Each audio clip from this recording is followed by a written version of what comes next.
নমস্কার, আমি শিবপুর কেন্দ্রের ৯ নম্বর ওয়ার্ড আইএনটিটিউসির সভাপতি এবং আমার সাথে আছে শিবপুর কেন্দ্র তৃণমূল আইএনটিটিউসির সাধারণ সম্পাদক শঙ্কর নিয়োগী।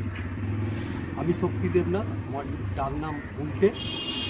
আজ আমি ঠিক এক ঘন্টা আগে আমি আমাদের ৯ নম্বর ওয়ার্ড মহিলা নেত্রী রেশমি বল্লভের বাড়ির সামনে দাঁড়িয়ে থাকি এবং ওই সময় দেখি আমাদের শিবপুর কেন্দ্রের বিজেপির প্রার্থী রুদ্রনীল ঘোষ এবং ওনার কর্মীবৃন্দদের সাথে মিছিল করে যাচ্ছিল।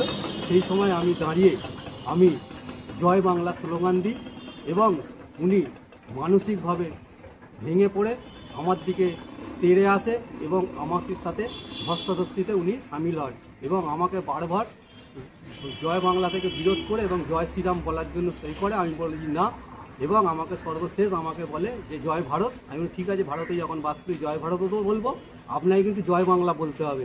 তখন উনিও এগ্রি হয়ে জয় বাংলা স্লোগান দেয় আমার সাথে এবং আমি আমার নেত্রী মমতা ব্যানার্জির নামে স্লোগান দিই। ওনার সাথে আমার সঙ্গে ধস্তাধস্তি হয় এবং ওনার সাথে যারা বিজেপি কর্মীরা ছিলেন তারাও আমার ওর সঙ্গে সহযোগিতা করেন এবং আমার জামাটা ছিঁড়ে যায়, এই জামা ছিঁড়ে যায় এবং 1 ঘন্টা ধরে আমার সাথে বসতা চলে এবং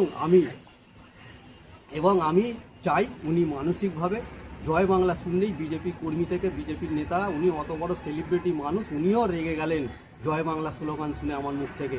তাই আমি চাই উনি মানসিকভাবে সুস্থ থাকুন, ভালো থাকুন এবং আমাদের প্রার্থী রানা চ্যাটার্জি আমাদের শিবপুর কেন্দ্রে বিপুল ভোটে জয়যুক্ত হবেন এবং চতুর্থবারের জন্য নবান্নে আমাদের নেত্রী মমতা ব্যানার্জি আবার মুখ্যমন্ত্রী ভাবে ফিরে আসবেন।